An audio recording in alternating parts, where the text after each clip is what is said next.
Hello viewers, welcome to our channel Focus Tamil Medium Students. Basic courseல day 23ல nounsம் அதோட typesம் பார்த்திருந்தோம். இன்னைக்கு அதுக்கு தேவையான எக்ஸசைஸ் தான் பார்க்க போறோம். நவுனை பற்றி சுத்தமாகவே ஐடியா இல்லாதவங்க இந்த வீடியோவை பார்த்தீங்கன்னா ரொம்ப டஃப்பாக இருக்கும். பேசிக் கோர்ஸில் டே 23ல நவுனை பற்றி பார்த்தோம். அந்த வீடியோவை பார்க்காதவங்க பார்த்துட்டு இந்த குவிஸை அட்டன் பண்ணிங்கன்னா ரொம்ப ஹெல்ப்பாக இருக்கும். இல்லை நான் நவுனில் ரொம்ப ஸ்ட்ராங் அப்படின்னு நினைக்கிறவங்க you can attend the quiz directly. I live in a village. Identify the noun. The options R I live village. இங்கே ஐ அப்படிங்கிறது ப்ரொனவுன். நம்மளோட எல்லா எக்ஸாம்பிள்லேயும் சப்ஜெக்ட் அப்படின்னு சொல்லியிருப்போம். நெக்ஸ்ட் லிவ், இது verb. வில்லேஜ் அதாவது கிராமம். ஸோ இங்கே வில்லேஜ் தான் நவுன். நவுன்னா என்ன பார்த்தோம்? ஒரு பர்சனோ ஒரு பிளேஸோ இல்லை ஒரு அனிமல், பேர்ட் இல்லை any other non living thing, இதெல்லாம் தான் நவுன் அப்படின்னு சொல்லுவோம். ஸோ இங்கே வில்லேஜ்ன்றது பிளேஸை குறிக்கிறதுனால அதுதான் noun. Next I have sisters and brothers. Identify the nouns. The options R I, sisters, brothers. இங்கே ஐ அப்படிங்கிறது ப்ரொனவுன் அப்படின்னு ஏற்கனவே பார்த்தோம். சிஸ்டர்ஸ் அண்ட் பிரதர்ஸ் அப்படின்றது பர்சனை குறிக்குது. அப்போ இது நவுன் தான். My cousin lives in Chennai. Identify the nouns. The options are my cousin lives Chennai. இங்கே மை கசின் அப்படிங்கிறது ஒரு பர்சனை குறிக்குது, அதனால் அது நவுன். லிவ்ஸ் அப்படின்றது verb. நெக்ஸ்ட் சென்னை அப்படிங்கிறது ஒரு பிளேஸ், அதனால் அதுவும் noun. Tara likes cat. Identify the nouns. Tara likes gate.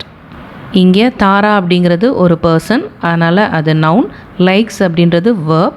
அதுக்கப்புறம் கேட் அப்படின்றது ஒரு அனிமல், அதனால் அதுவும் நவுன் தான். There was a peacock in the courtyard. Identify the nouns. Was, peacock, courtyard. இங்கே வாஸ் அப்படிங்கிறது பி verb. பீகாக் அப்படின்றது ஒரு பேர்ட். கோர்ட்யார்ட் அப்படின்றது வீட்டோட முற்றம். ஸோ நவுன்னா என்னன்னு பார்த்தோம்? Person, place, bird, animal and other non living things. So இந்த ரெண்டுமே நவுன் தான். Mona lived in a city. Identify the common noun. The options are lived, Mona, city. இங்கே லிவ்ட் அப்படின்றது verb, அதனால் அது கிடையாது. மோனா அப்படின்னு ஸ்பெசிஃபிக்காக ஒரு கேர்ளோட நேமை சொல்கிறோம், அப்போ இது ப்ராப்பர் நவுன். இதுவே ஜென்ரலாக ஒரு கேர்ள் அப்படின்னு சொன்னால் அது காமன் நவுன். இங்கே பேரை சொல்லியிருக்கிறதுனால அது ப்ராப்பர் நவுன். Next city. சிட்டின்றது ஜென்ரல். எந்த சிட்டி, இப்போ மதுரை சிட்டியாக இருக்கலாம், இல்லை சென்னை சிட்டியாக இருக்கலாம், அந்த மாதிரி நம்ம ஸ்பெசிஃபிக்காக சொல்லலை. ஸோ சிட்டின்னு சொல்லியிருக்கிறதுனால காமன் நவுன் இங்கே என்னென்னு பார்த்தீங்கன்னா சிட்டி. மோனா லிவ்ட் இன் சென்னை.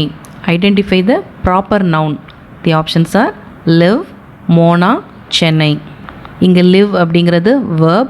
மோனா அப்படின்றது ஏற்கனவே பார்த்தோம், ஸ்பெசிஃபிக்காக ஒரு கேர்ளோட நேமை மென்ஷன் பண்ணுறோம், அப்போ இது ப்ராப்பர் நவுன்.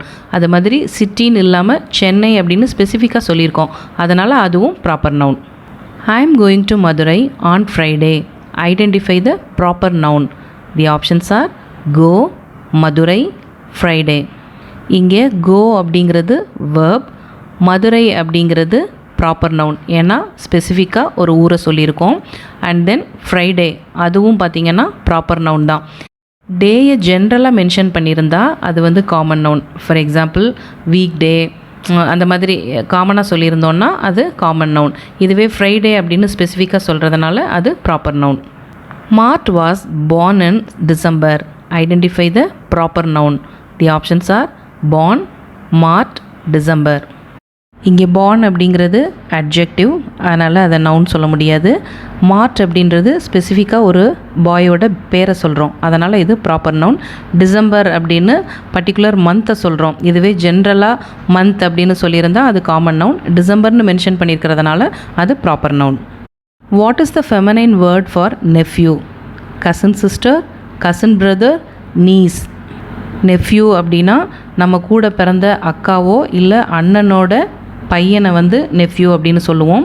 இதுவே நம்ம கூட பிறந்த அக்காவோ இல்லை அண்ணனோட பொண்ணோ இருந்தாங்க அப்படின்னா அவங்கள நீஸ் அப்படின்னு சொல்லுவோம்.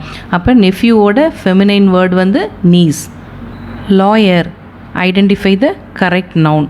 இந்த லாயர் அப்படிங்கிற வேர்ட் மஸ்குலைன் நவுனா, ஃபெமினைன் நவுனா, நியூட்ரல் நவுனா? லாயர் அப்படிங்கிறது 2 ஜெண்டரையுமே குறிக்கும். மஸ்குலைன் அப்படின்னா மேலை குறிக்கிறது, ஃபெமினைன் அப்படின்னா ஃபீமேலை குறிக்கிறது, நியூட்ரல் அப்படின்னா 2 பேருமே இருக்கலாம். அதாவது லாயர் அப்படின்னா அது விமனாகவும் இருக்கலாம், இல்லை மேனாகவும் இருக்கலாம். இதே மாதிரி ஸ்டூடெண்ட், டீச்சர், டாக்டர் இப்படி நிறைய சொல்லிக்கிட்டே போகலாம். இதெல்லாம் நியூட்ரல் ஜெண்டர் நவுன் அப்படின்னு சொல்லுவோம். Lioness. Identify the correct noun. Masculine noun, feminine noun, neutral noun? The answer is feminine noun. ஏன்னா male version of lion is lion, female version of lion is lioness. அப்போ இது feminine noun. Laptop. Identify the correct noun. Common noun, proper noun, neuter noun? இதை common நவுன்னு சொல்லலாம், ஏன்னா இது ஒரு நான் living thing. அதுபோல் நியூட்டர் நவுன்னு சொல்லலாம். நியூட்டர் நவுன்னா என்ன? உயிரற்ற பொருள், அதான் மீனிங். அந்த உயிரற்ற பொருளுக்கு எந்த பர்டிகுலர் ஜெண்டரும் இருக்காது, அது ஃபீமேலாகவும் இருக்காது, மேலாகவும் இருக்காது. அதனால தான் லேப்டாப்பை நியூட்டர் நவுன் அப்படின்னு சொல்கிறோம். I need a pencil. Identify the correct noun. Singular noun, plural noun, neuter noun? A pencil அப்படின்னு சொல்லும்போது அது ஒரு ஐட்டமாக இருக்குது, அப்போ இது சிங்குலர் நவுன் அப்படின்னு சொல்லலாம். ப்ளூரல் நவுன்னு சொல்ல முடியாது, ஏன்னா plural form of pencil is pencils. இங்கே பென்சில்னு தான் இருக்குது. இதுவே நியூட்டர் நவுன்னு சொல்ல முடியும், ஏன்னா உயிரற்ற பொருள்ன்றதுனால. இதுக்கு எந்த பர்டிகுலர் வெர்ஷனும் கிடையாது, மேல் ஃபீமேல் அந்த மாதிரி எந்த வெர்ஷனுமே கிடையாது. அதனால் இதை நியூட்டர் நவுன்னு சொல்லலாம். I like oranges. Identify the correct noun. Singular noun, plural noun, neuter noun? இது சிங்குலர் நவுன் கிடையாது, ஏன்னா ஐ லைக் அன் ஆரஞ்ச் அப்படின்னு சொல்லியிருந்தா அது சிங்குலர் நவுனாக இருக்கும். பட் இங்கே எந்த ஆர்டிக்கிளும் யூஸ் பண்ணலை, ஆரஞ்சஸ் அப்படின்னு யூஸ் பண்ணியிருக்காங்க. ஸோ இது plural noun. And then neuter நவுன்னு சொல்லலாம். ஆஸ் யூஷுவல் இது வந்து ஒரு உயிரற்ற பொருள் அப்படின்றதுனால.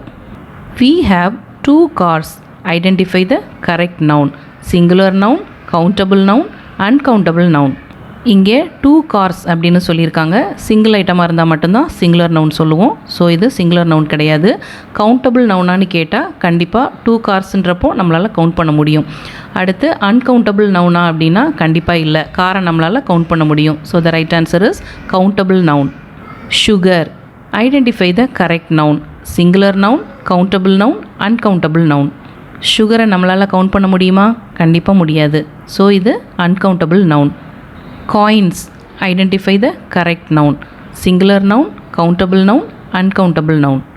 காயின்னா சில்லறைகள், அதை நம்மளால் கவுண்ட் பண்ண முடியும், அதனால் இது countable noun. Motivation. Identify the correct noun. Abstract noun, concrete noun, neuter noun? The answer is abstract noun. Abstract noun அப்படின்னா அதுக்கு உருவம் இருக்காது, நம்மளால் அதை பார்க்க முடியாது. ஸோ மோட்டிவேஷன் அப்படின்னா ஒருத்தவங்களை மோட்டிவேட் பண்ணுறது, இதை நம்மளால் பார்க்க முடியாது இல்லையா? அப்போ இது அப்ஸ்ட்ராக்ட் நவுன். இதுவே காங்க்ரீட் நவுன் அப்படின்னா நம்மக்கிட்ட 5 சென்சஸ் இருக்கு இல்லையா, அது மூலமாக உணரக்கூடியதை காங்க்ரீட் நவுன் அப்படின்னு சொல்லுவோம். நியூட்டர் நவுன்னா ஏற்கனவே பார்த்தோம், எந்த ஜெண்டருமே இருக்காது, அப்படியான பொருள் எதவாக இருக்கும்? உயிரற்ற பொருளாக தான் இருக்கும். அதெல்லாம் தான் நியூட்டர் நவுன்னு சொல்லுவோம். ஸோ மோட்டிவேஷன் அப்படிங்கிறது அப்ஸ்ட்ராக்ட் நவுன். அப்ஸ்ட்ராக்ட் நவுனுக்கு இன்னும் எக்ஸாம்பிள் சொல்லணும் அப்படின்னா நம்மளோட ஃபீலிங்ஸ் அண்ட் எமோஷன்ஸ் இது எல்லாமே அப்ஸ்ட்ராக்ட் நவுன் தான். Payasam. Identify the correct noun. Abstract noun, concrete noun, neuter noun? Abstract noun அப்படின்னு சொல்ல முடியாது, ஏன்னா பாயாசம்ன்றது ஒரு ஸ்வீட்டு, அதை நம்மளால் பார்க்க முடியும், கண்ணால் பார்த்து தெரிஞ்சுக்க முடியும். இதுவே காங்க்ரீட் நவுன்னு சொல்ல முடியும், ஏன்னா பார்த்தா தெரியும், டேஸ்ட் பண்ணாலும் இனிக்கும். ஸோ 5 சென்சஸால் உணரக்கூடியது. அப்போது இதுவும் ட்ரூ. அடுத்து நியூட்டர் நவுன். நியூட்டர் நவுன்னு சொல்லலாம், ஏன்னா உயிரற்ற பொருள் அந்த கேட்டகரி கீழே வரதுனால நியூட்டர் நவுன்னு சொல்லலாம். இந்த வீடியோ பார்த்ததுக்கப்புறம் நவுன்னா என்னன்னு ஈஸியாக புரிஞ்சிருக்கும் அப்படின்னு நம்புகிறேன். இந்த வீடியோ பிடிச்சிருந்ததுன்னா லைக் பண்ணுங்கள், சேனலை சப்ஸ்கிரைப் பண்ணாதவங்க சப்ஸ்கிரைப் பண்ணுங்கள், கூடவே அந்த பெல் ஐக்கானையும் கிளிக் பண்ணுங்கள். நெக்ஸ்ட் வீடியோவில் மீட் பண்ணுறேன். பை.